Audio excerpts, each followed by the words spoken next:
হঠাৎ আপনাকে এক ডাক্তার রিপোর্ট দিয়ে বলল আপনি মাত্র 30 দিন বাঁচবেন, আপনার ক্যান্সার হয়েছে, এখন আপনার শেষ স্টেজে আছেন। এটা শুধু আপনিই জানেন, আপনার পরিবার, বন্ধু বান্ধব কেউ জানে না।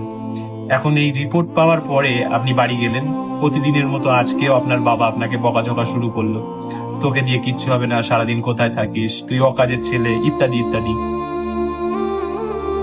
তখন কি প্রতিদিনের মতো আজও আপনি তর্ক করা শুরু করে দেবেন, নাকি প্রাণ ভরে বাবার শেষবারের মতো আর একবার বকানি ঝকানি শুনে নেবেন? হঠাৎ আপনার মা এসে বলল, নে বাবা, ভাতটা খেয়ে নে। আপনার মনে হবে এই বুঝি আপনার মায়ের হাতের শেষ খাবার, আপনি আর বাঁচবেন না।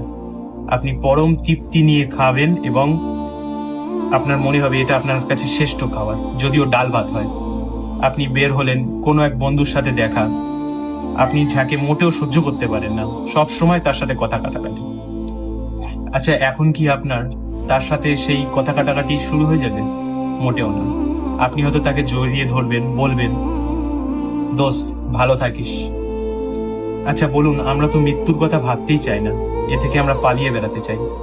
কিন্তু আপনি যদি ভাবেন আজই আপনার শেষ দিন, তাহলে দেখবেন সবকিছু আপনার কাছে ভালো লাগছে। তাই ইগো ছেড়ে দিন, ইনশাল্লাহ আপনার মন ভালো হয়ে যাবে।